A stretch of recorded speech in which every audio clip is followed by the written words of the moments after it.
kembali lagi kita akan beribadah bersama di ibadah Harvest Generation. Saya mengundang teman-teman untuk boleh mempersiapkan hati kita mau masuk dalam ibadah Tuhan, kita mau merasakan hadirat Tuhan. Bagaimana kabarnya hari ini Young People? Pastinya luar biasa ya. Di tahun yang baru ini, kita masih di bulan Januari, kita merasakan kasih Tuhan yang begitu luar biasa sampai pada saat ini. Untuk itu kita mau muji dan memuliakan nama Tuhan bersama-sama. Kita angkat pujian, masuk gerbangnya bersyukur.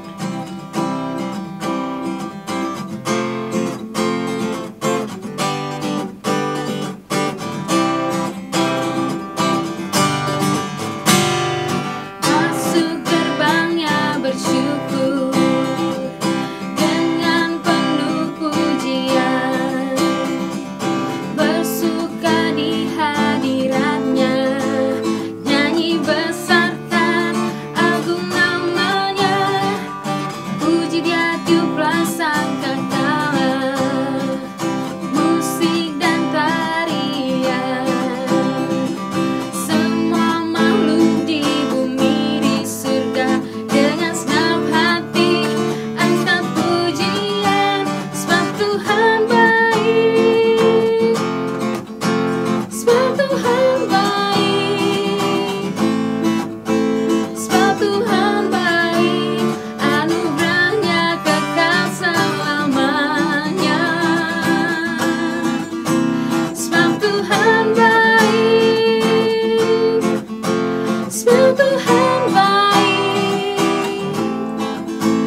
Sebab Tuhan baik, sebab Tuhan baik, amin.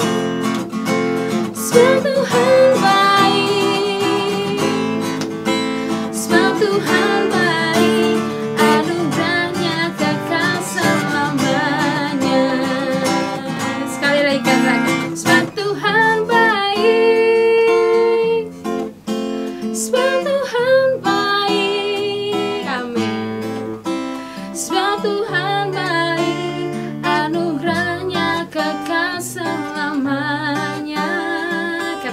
Tuhan baik, sebab Tuhan baik, sebab Tuhan baik, oh, sebab Tuhan baik, anugerahnya kekal selamanya. Sebab Tuhan baik, sebab Tuhan baik, sebab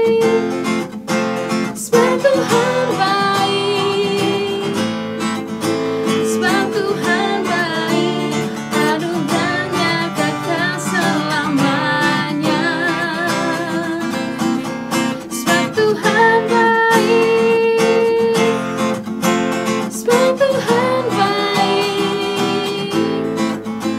baik, sebab Tuhan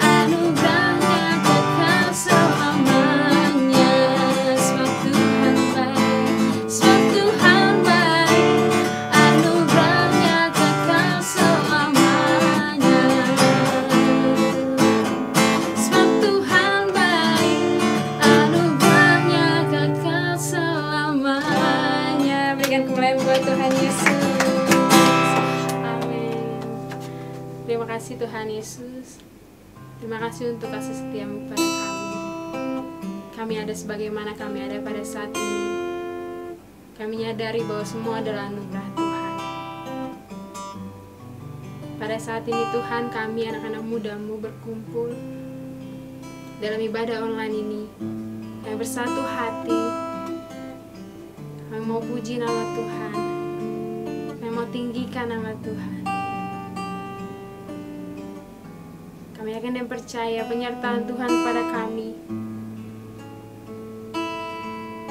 begitu luar biasanya Tuhan.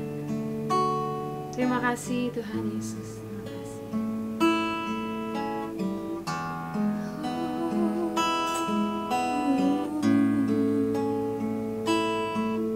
Ini kami Tuhan, ini hati kami, ini kerinduan kami, untuk kami boleh bersekutu bersama dengan-Mu Tuhan Yesus. Kita angkat pujian. Ku ada sebagaimana kami ada, hanya karena anugerah Tuhan. Sama-sama kita katakan. Ku ada sebab anugerah-Mu, ku ada karena kasih-Mu, Tuhan Yesus. Ku berterima kasih buat kasih rahmat-Mu. Ku ada karena kasih-Mu, ku ada karena kasih-Mu Tuhan, Tuhan Yesus. Ku berterima kasih buat kasih rahmat-Mu. Terima kasih Yesus, Yesus. Terima kasih, hanya anugerah-Mu buat hidupku sekarang.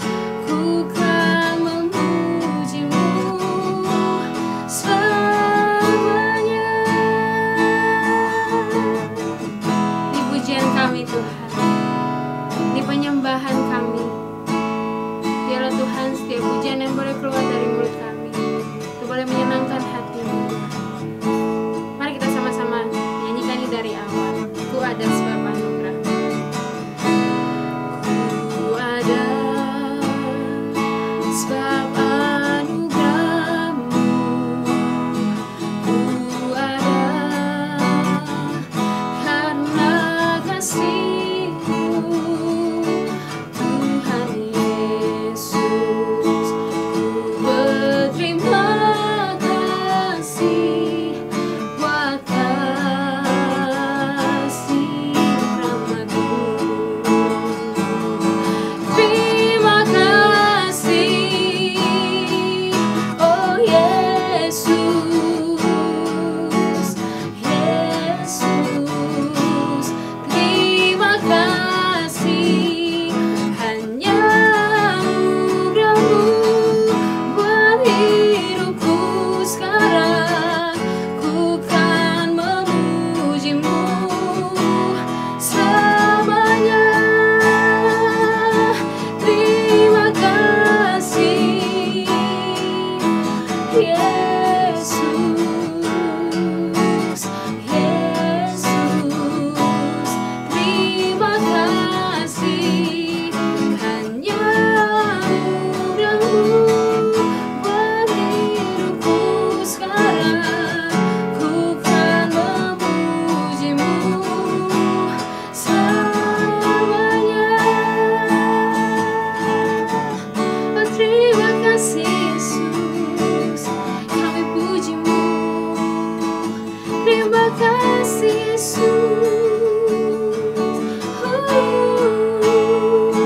Kami puji-Mu Tuhan, kami menyembah-Mu di tempat ini Tuhan.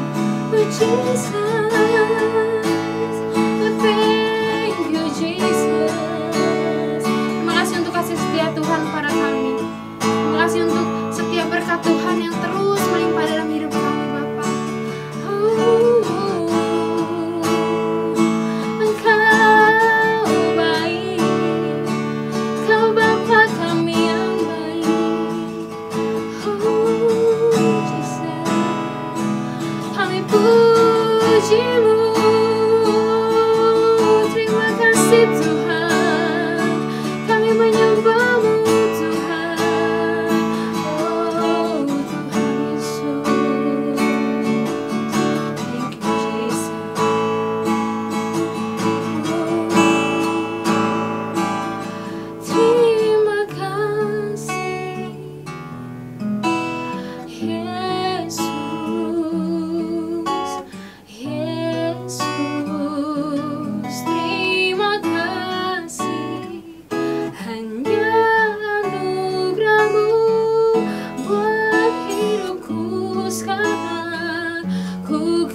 pujian kami, ini penyembahan kami, ini hati kami Tuhan. Kami anak-anak muda-Mu, biarlah kami Tuhan boleh selalu Tuhan perbaharui, biarlah hidup kami boleh semakin berkenan di hadapan Tuhan. Ini kami Tuhan, ini kami, ini pujian kami. Di dalam nama Tuhan Yesus kami berdoa dan ucap syukur. Amin.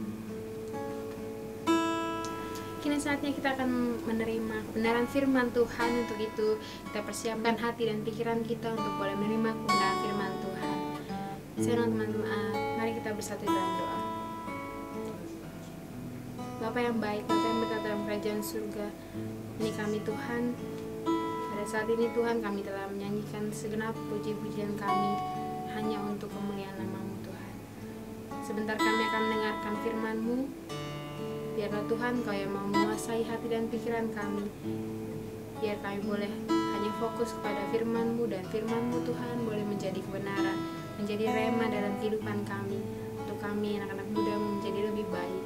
Terima kasih Tuhan Yesus, terima kasih. Kau berkati pembicara yang akan membicarakan kebenaran firman-Mu, menyampaikan firman-Mu Tuhan. Biarlah Roh Tuhan boleh melingkupi, biarlah setiap perkataan yang boleh diberitakan itu menjadi kemuliaan bagi nama-Mu. Dalam nama Tuhan Yesus kami berucap syukur, haleluya, amin. Shalom young people, kita ketemu lagi di ibadah yang profesional Komisi Pemuda Anak KBRM. Hari ini saya ingin kita semua belajar bersama juga dengan saya, belajar mengenai obey and love, ketaatan dan kasih. Selalu kalau bicara dengan ketaatan, kita selalu berpikir apakah bisa sinkron antara ketaatan dan kasih.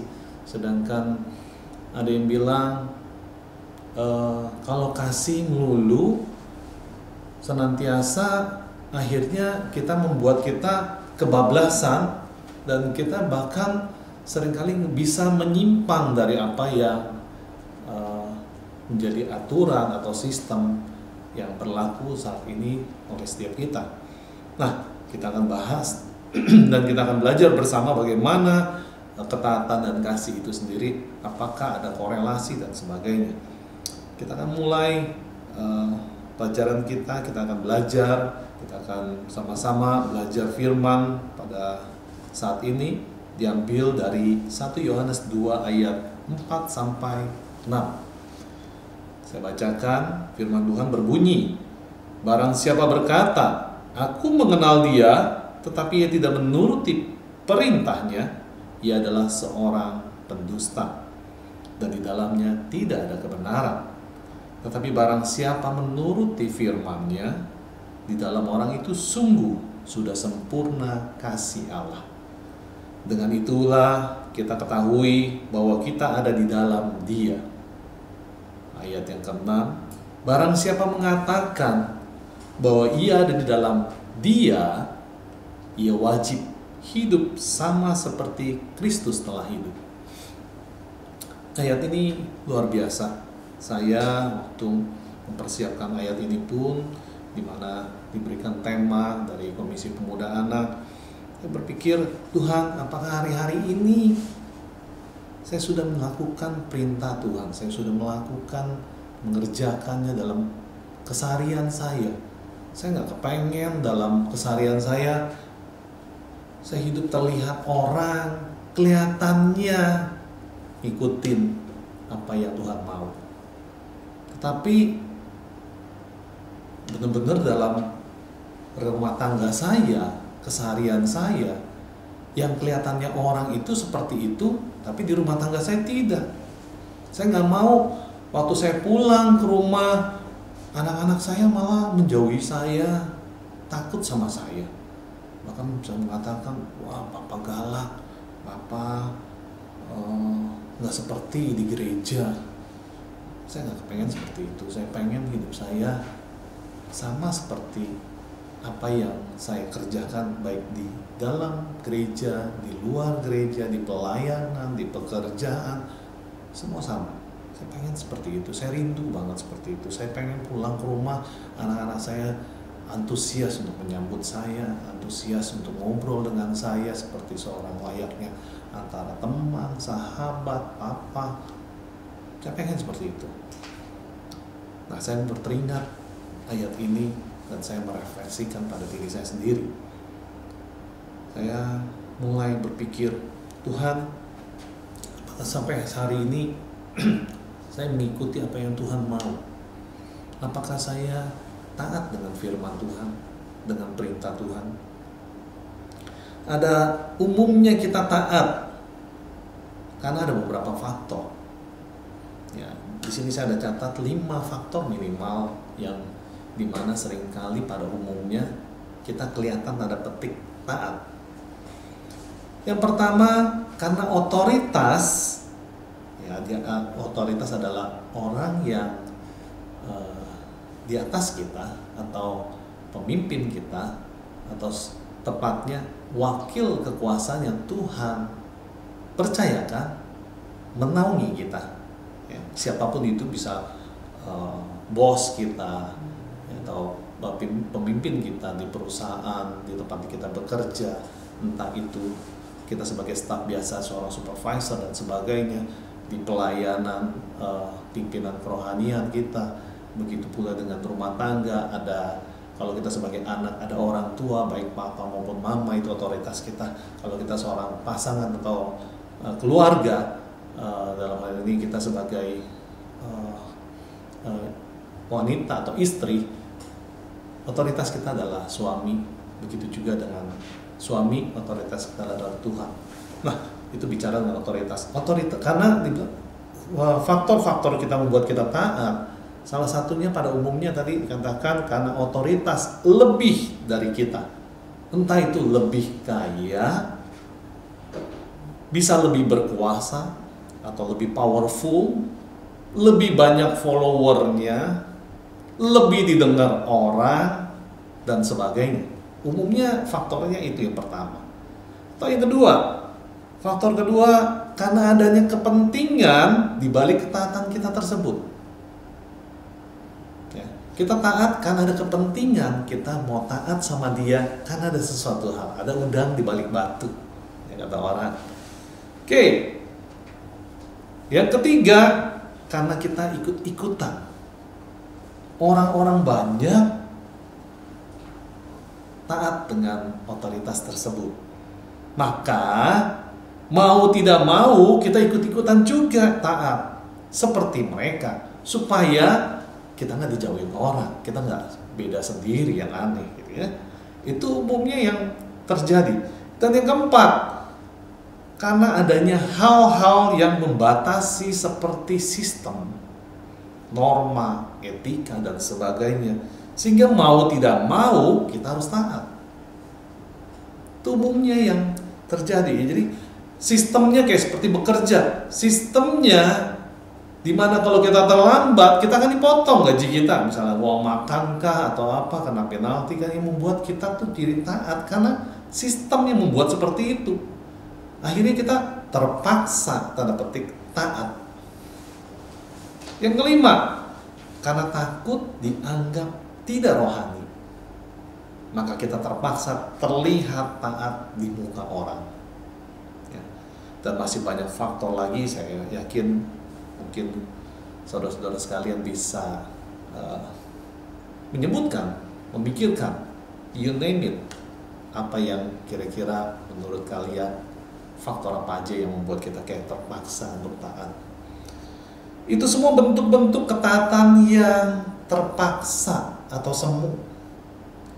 Tuhan tidak menginginkan kita sebagai anak-anaknya seperti demikian. Tuhan mau kita taat sungguh-sungguh, taat dengan sepenuh hati, taat dengan karena didasari seperti yang Tuhan mau. Taat yang sungguh-sungguh, yang waktu kita mengikuti itu bukan kayak dengan keluh kesah. Tadi kalau misalnya dengan yang tadi keterpaksaan, umumnya kita kan mengeluh. Kalau orang yang powerful, orang yang lebih kaya dan sebagainya, kelihatannya kita ngikutin, taat sama dia, tetapi di belakang kita ngomongin dia, kita komplain dengan aturan-aturan dia.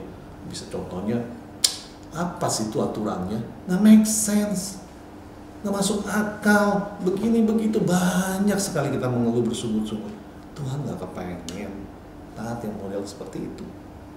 Ya. Kita hanya bisa, bagaimana kita bisa taat seperti yang Tuhan mau, nggak terpaksa seperti itu. Kita hanya bisa taat dengan sungguh jika kita ada di dalam Dia dan firman-Nya atau kasih-Nya itu ada di dalam kita. Itu yang bisa membuat kita taat dengan sungguh-sungguh. Nah, itu yang Tuhan mau supaya kita anak-anaknya taat yang sedemikian. Di Yohanes 1 ayat 1 dikatakan firman, pada mulanya ada firman, firman itu bersama-sama dengan Allah, dan firman itu adalah Allah. Begitu juga dengan dikatakan di Yohanes 4 ayat 8. Barang siapa tidak mengasihi, ia tidak mengenal Allah, sebab Allah adalah kasih. Jadi mau diartikan firman adalah Allah, Allah adalah kasih. Jadi waktu kita menaati firman-Nya, mau sedemikian, harus ada kasih, ada Allah itu sendiri dalam kita. Firman-Nya harus tinggal dalam kita. Itu yang Tuhan mau supaya kita taat sepenuhnya dengan Dia. Kita sering kali ngomong, rancanganmu bukan rancanganku Tuhan. Rancanganku dengan rancanganmu bedanya setinggi langit, sedalam lautan. Kita sering ngomong gitu, dan kita tahu, bahkan kita sering ngomong, rancanganmu adalah rancangan yang terbaik Tuhan buat saya. Tapi kenapa waktu kita menaati firman, kayaknya sepertinya sulit. Sepertinya bahkan, ngapain sih Tuhan ngasihin firman seperti ini, perintah seperti ini, membuat saya kayaknya sulit bergaul dengan teman-teman, nggak bisa seperti dunia ini yang modelnya seperti hangout, terus ngerumpi, ngegosip, kan itu enak sekali. Tuhan nggak bisa, kita nggak bisa ngomong-ngomong yang jorok, ngomong-ngomong kotor, kebun binatang dan sebagainya. Kenapa sih? Kok Tuhan maunya nggak seperti yang lain? Anehnya kita sering ngomong rancangan Tuhan adalah rancangan terbaik, tapi waktu kita mau menjalankannya, rancangan Tuhan yang ditetapkan Tuhan buat kita seringkali komplain, seringkali kita ngeluh, Tuhan ini berat buat saya. Tapi kita tahu bahwa pengen sekali kita punya hasil yang baik, punya karakter yang baik, punya karakter yang serupa dengan Kristus, kita sering katakan itu. Tapi waktu ngejalaninnya, kita nggak mau. Ini kontradiksi banget. Saya ingat satu quote Einstein yang mengatakan, doing the same thing over and over again, but expecting a different result, itu dikatakan adalah insanity, ketidakwarasan. Melakukan hal yang sama terus-menerus, tapi ngarepin hasil yang berbeda. Jadi kalau kita hari ini mau pengen punya karakter yang baik, punya karakter Kristus, lakukanlah yang berbeda. Lakukan sesuatu yang berubah, dimana kita yang tadinya suka ngomong nggak baik, suka ngegosip, lakukan yang berbeda. Tentunya akan menuai hasil yang baik. Karena responnya akan berbeda. Waktu respon kita berbeda, tindakan pemikiran kita berbeda, semuanya akan berbeda. Nanti akan dijelaskan lebih lanjut. Ya, bagaimana kita bisa ada di dalam Tuhan dan firman-Nya ada di dalam kita? Itu yang tadi katakan, kalau kita mau taat harus ada ketaatan sungguh itu. Kita ada dalam Dia dan firman atau kasih-Nya ada dalam kita. Bagaimana kita bisa ada dalam Tuhan dan firman-Nya ada dalam kita, atau kasih-Nya itu ada dalam kita? Ada 3 hal yang saya ingin kemukakan di sini. Yang pertama, kenali Dia dan firman-Nya. Kenali Dia atau Tuhan, kenali Tuhan dan firman-Nya. Bukan hanya tahu Tuhan dan tahu firman-Nya. Seringkali anak-anak Tuhan tahu Tuhan dan firman-Nya, tapi nggak kenal Tuhan dan nggak kenal firman-Nya. Contohnya siapa? Samuel. Kita pelajari, coba dibuka kita 1 Samuel pasal yang ketiga ayatnya yang ke-7. 1 Samuel 3 ayatnya yang ke-7. Saya bacakan. Samuel belum mengenal Tuhan. Firman Tuhan belum pernah diungkapkan atau dinyatakan kepadanya. Kalau bahasa Inggrisnya reveal, artinya diungkapkan kepada dia. Dia, kalau kita baca di ayatnya yang 1 Samuel ayatnya pasal ketiga ayatnya yang ke-1, dikatakan Samuel yang muda itu menjadi pelayan Tuhan di bawah pengawasan Eli. Kita tahu mungkin cerita Samuel, di mana Samuel adalah nazar dari mamanya, ibunya Hana, di mana ibunya Hana itu mandul. Dia bernazar pada Tuhan, dia berdoa kalau anaknya yang lahir pertama laki, dia akan serahkan kepada Tuhan. Nah, setelah 1 tahun dia berdoa bernazar seperti itu, dia melahirkan Samuel. Waktu dia melahirkan Samuel, dia teringat nazar. Tapi kemudian dia tanya sama suaminya Elkana, nyatakan bahwa nanti waktu mau diserahkan ke Tuhan setelah dia disapih atau sudah menyusuinya selesai, dia udah cukup bisa nggak menjadi beban buat Imam Eli. Itulah dimana masa kanak-kanak Samuel sudah diserahkan kepada Imam Eli oleh mamanya Hana. Dan tiap-tiap tahun Hana akan membawakan baju, menjahitkan baju yang semakin lama makin tentunya meningkat, bertumbuh, dia ganti baju yang lebih baik, lebih besar dan sebagainya. Akhirnya demikianlah itu yang terjadi, di mana Samuel hidup sehari-hari dari kecil sampai dia muda. Dikatakan di sini Samuel yang muda itu ada di dalam bait suci, tinggal di gereja sekarang ya, tinggal di gereja. Dia dengar firman, dia dengar, bahkan dia lihat mungkin mukjizat di mana Tuhan melakukan melalui Imam Eli. Tapi walaupun di sini dikatakan, kita tahu bahwa di sana penglihatan waktu zaman masa itu penglihatan berkurang, nubuatan juga nggak banyak, sedikit. Tapi dia sehari-hari waktu dia melayani Imam Eli di bait suci, ya, bersama dengan Imam Eli, dia mendengar itu semua firman Tuhan. Sama seperti mungkin kita hari ini dengar firman di gereja setiap minggu. Mungkin kalau yang seperti hari ini lihat di YouTube banyak, nggak setiap hari Minggu aja, sekarang banyak sekali bisa kita lihat firman Tuhan setiap hari, setiap waktu, nggak terbatas ruang dan waktu. Tetapi itu kita cuma tahu firman sama kenal beda. Tahu Tuhan sama kenal Tuhan beda. Kita sering ngomong, apakah kita tahu Joko Widodo? Kalau perlu kita bilang, saya kenal Pak Jokowi. Tapi kenal nggak Pak Jokowi sama kita? Enggak. Artinya bukan kenal, tapi tahu. Saya tahu dia, tapi saya nggak kenal dia. Kalau kita kenal, kita tahu apa kesukaan dia, apa yang tidak disukai, yang disukai, yang mungkin dirindukan dia, apa sehari-hari yang dilakukan dia, itu kita kenal dia.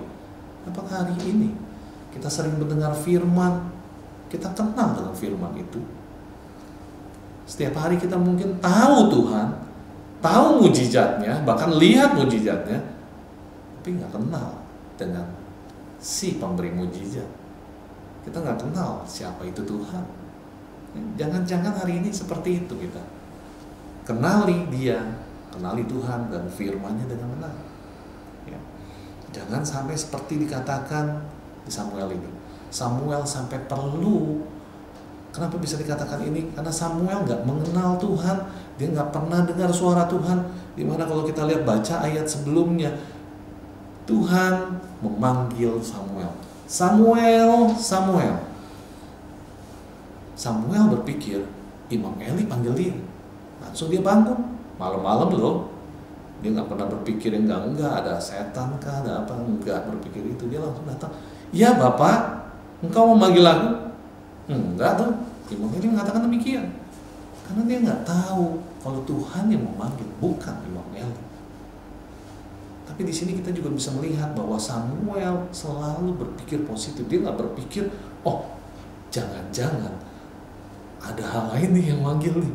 Kok Imam Eli bilang enggak, siapa yang manggil? Mana zaman dulu nggak ada seperti sekarang, ada listrik dan sebagainya. Dia nggak pernah berpikir seperti itu. Dia berpikir positif bahwa Imam Eli yang manggil. Begitupun kedua kali.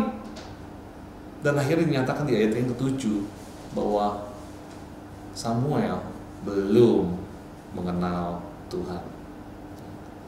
Samuel belum juga diungkapkan firman-Nya kepada dia, belum dinyatakan firman Tuhan kepada dia. Kalau kita mau dinyatakan atau diungkapkan firman Tuhan, rahasia-rahasia kerajaan sorga, kita harus mencari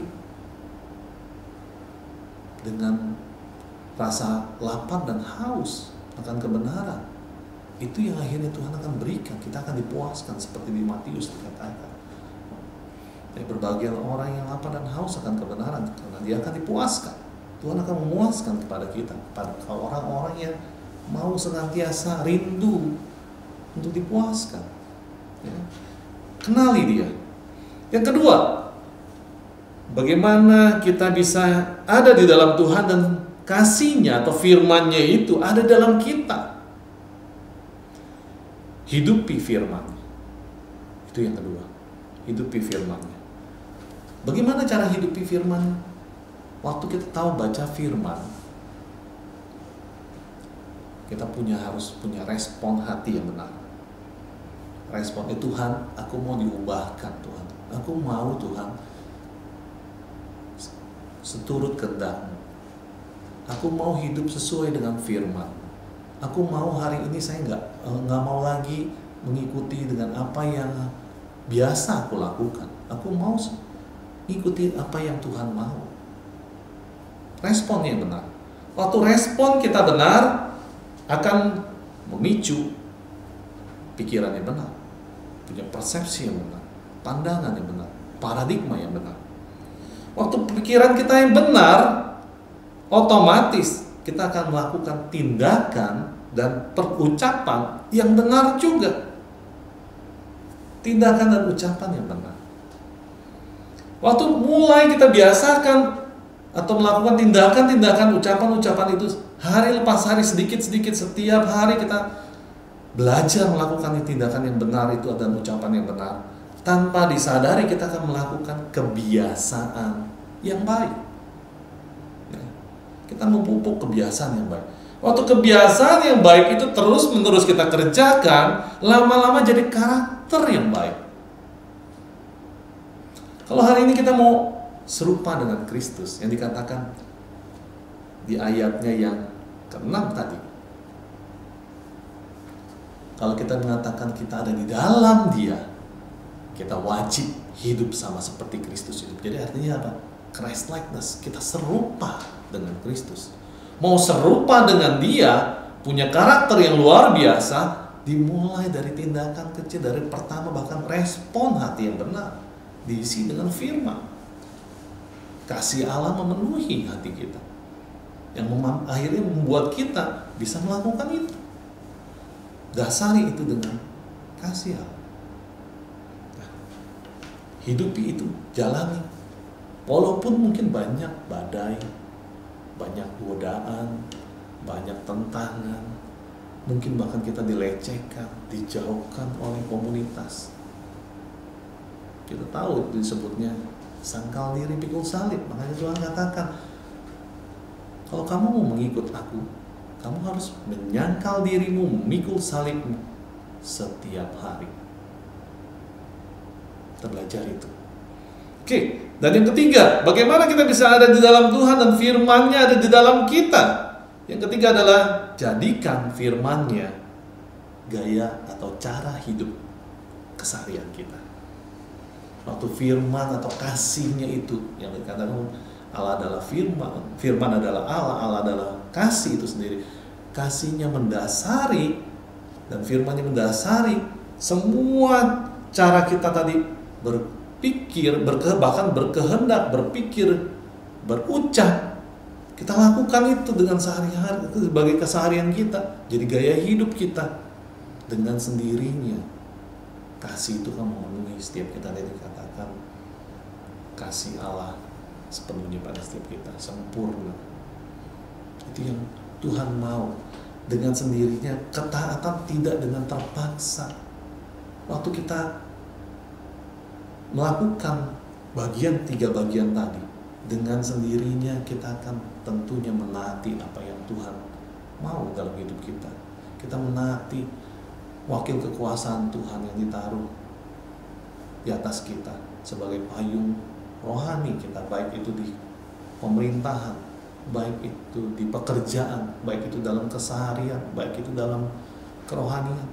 Dengan sendirinya kita akan melakukan itu dengan penuh ketaatan, karena kita mendasarinya dengan kasih Allah. Saya teringat di mana satu contoh, saya ingat saya punya 3 orang anak, 2 perempuan dan 1 anak lelaki. Anak lelaki saya umur yang bungsu itu umur 10 tahun, mau 11 tahun. Sekarang di kelas 5 SD. Dia suka memasak telur. Saya sering satu kali saya udah minta dia. Namanya Jian. Saya bilang, "Jian, kamu tolong bikinin papa telur yang kamu biasa buat." Dia dengan senang hati dia bikin. Dia menuruti apa yang saya perintahkan, saya mintakan. Bukan dengan bersungut-sungut, dia mendasarinya karena dia mengasihi saya. Dia mendasarinya dengan dimana sesuatu yang saya minta itu dikerjakan. Itu adalah bagian dari dia, bagian selama ini dia kerjakan. Dia sangat dengan bersuka cita melakukannya. Dia goreng, dia buat, dia bumbuin semua. Dibawakan dengan muka yang tersenyum. "Papa udah jadi nih telurnya." Saya melihatnya aja tanpa saya merasakan, saya senang sekali. Saya sangat bersuka cita waktu dia memberikan atau menyodorkan masakan telurnya kepada saya. Saya sangat bersuka cita, walaupun saya belum merasakan enak enggaknya. Saya percaya setiap kita juga kepengen waktu kita sebagai otoritas yang dipercayakan Tuhan untuk memimpin bawahan atau yang lain. Waktu kita memerintahkan atau meminta mereka untuk mengerjakan sesuatu, mereka melakukannya dengan luar biasa, penuh sukacita dan memberikan tugas yang kita perintahkan untuk dikerjakan tersebut dengan juga penuh sukacita. Kita pun akan melihatnya dengan wow, luar biasa kamu, dengan penuh sukacita tentu kita waktu menerimanya. Beda dengan yang bersungut-sungut. Walaupun mungkin masakan anak saya si Jian itu tidak seenak pikiran saya, tapi saya akan menikmati dengan sukacita. Saya menikmatinya juga dengan wow, enak sekali. Apalagi kalau yang udah beristri atau berkeluarga ya. Tentu kalau kita bilang istri kita masakan baru, waktu dia dengan penuh cinta dia melakukan pekerjaan itu, kemudian disodorkan kue atau apapun itu kepada kita akan bilang, enak sekali, luar biasa. Walaupun mungkin keras, mungkin kasinan, tapi kita bilang enak betul. Kenapa? Karena kita melihat dia melakukannya dengan penuh sukacita. Ya. Setiap kita anak-anak Tuhan mau kita menaati perintahnya juga demikian. Walaupun kita mungkin melakukannya tidak dengan sempurna, tapi Tuhan yang akan menyempurnakan itu semua. Tuhan pengen setiap kita anak-anaknya menaati perintahnya, dan kita tahu bahwa rancangan yang Tuhan berikan pada setiap kita adalah rancangan yang luar biasa, yang terbaik bagi setiap kita. Percayakanlah sepenuhnya bahwa waktu kita menaati firman-Nya, kita melakukannya dengan penuh kesadaran karena Tuhan mengasihi kita, dan kasih itu yang memampukan kita untuk melakukan perintahnya itu dalam keseharian kita. Saya rindu setiap kita waktu kita udah dibukakan hari ini, bagaimana taat dan kasih itu berkorelasi. Taat tidak bisa berdiri sendiri tanpa kasih. Bahkan hukum apapun yang hari ini kita ada di muka bumi itu didasari dari kasih. Saya teringat di mana Musa meminta pada Tuhan hukum Taurat, karena setiap bangsa Israel meminta bagaimana untuk tahu saya salah atau benar Tuhan. Akhirnya Tuhan memberikan 10 hukum Taurat melalui Musa di Gunung Sinai. Di situ akhirnya kita tahu bahwa karena Tuhan mengasihi kita, supaya kita nggak terus-menerus jatuh dalam dosa, dan itu juga atas yang kita minta. Bangsa Israel meminta, Tuhan memberikan. Seluruh firman Alkitab kita yang kita hari ini pelajari begitu tebal. Ada 66 kitab dan banyak sekali. Dan kalau kita baca sehari satu pasal saja, mungkin beberapa tahun baru selesai. Nah, itu kalau diekstrak hanya 2 yang akan terlihat, yaitu pertama, kasihlah Allahmu dengan segenap hatimu, segenap jiwamu, dan seterusnya. Dan yang kedua, yang tidak kalah penting, kasihlah sesamamu manusia seperti dirimu sendiri. Kalau diekstrak lagi dari satu Alkitab itu, cuma jadiin satu kata, itu adalah kasih. Bagaimana menceritakan kasih Tuhan kepada setiap kita sampai setebal itu. Ya. Jadi kalau kita hari ini mau bagaimana kita bisa menaati firman Dia, bagaimana kita bisa menaati otoritas kita, bagaimana kita berlaku dengan semua itu, dasari dengan kasih.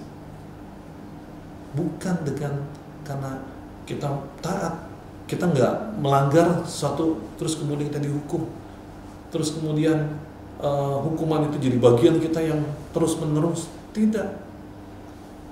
Orang tua, saya sebagai orang tua, waktu menghukum anak saya karena dia melewati batas, saya mendasari karena saya mengasihi dia, untuk dia kembali ke jalan yang benar.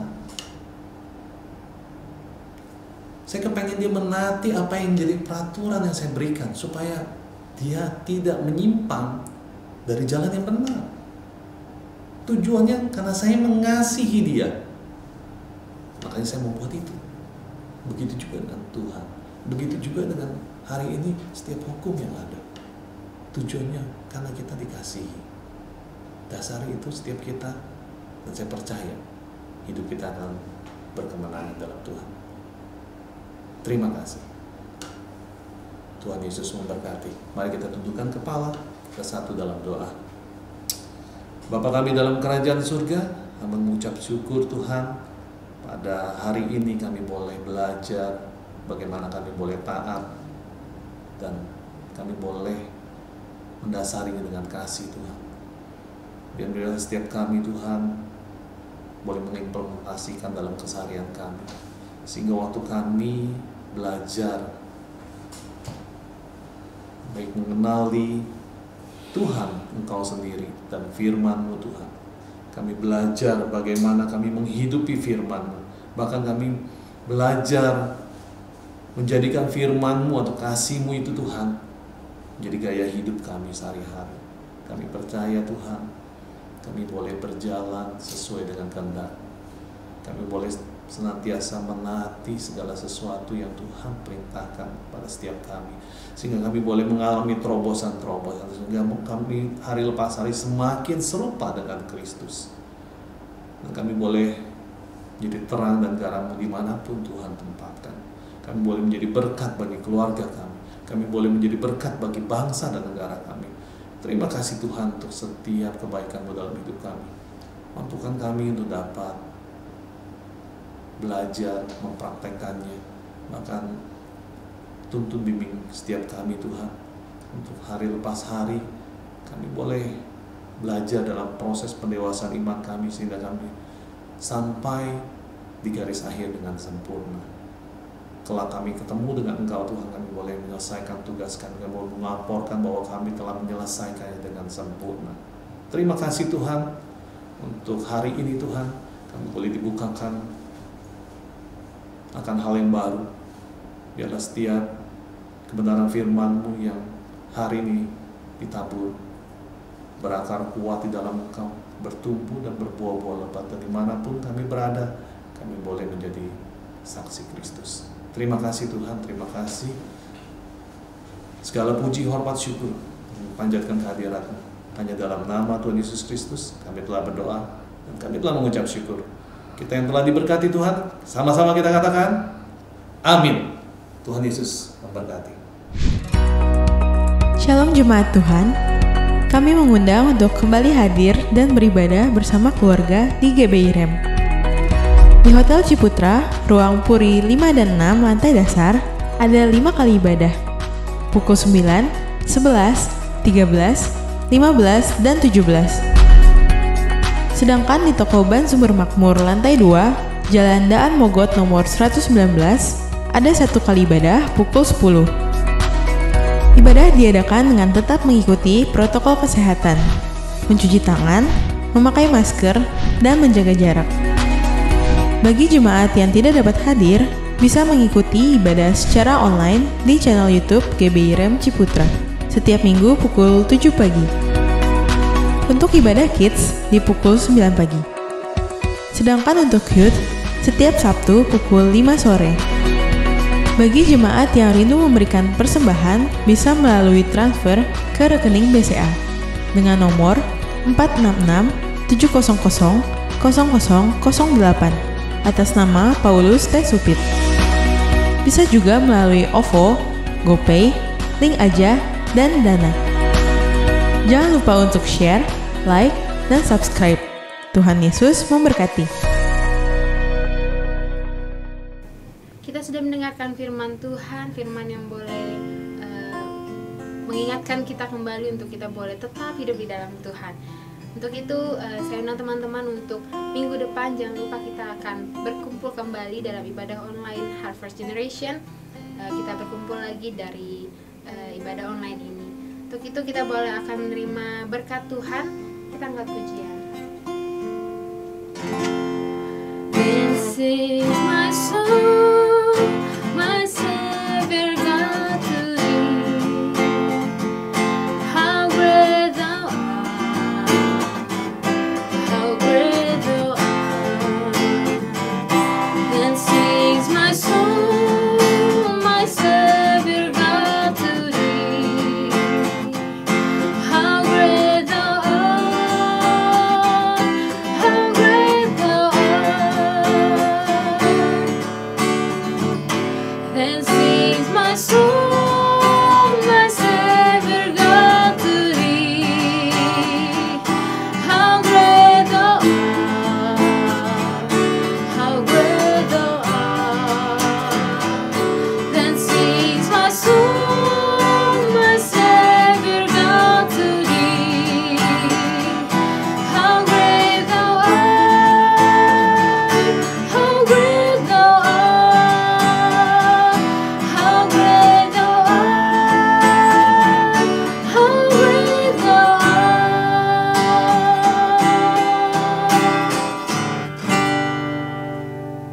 Mari kita satu dalam doa, kita kembali untuk minta berkat daripada Tuhan sehingga kita bisa semakin terus dipakai Tuhan jadi alatnya. Mari kita dudukkan kepala, kita satu dalam doa, angkat kedua belah tangan kita, arahkan hati kita.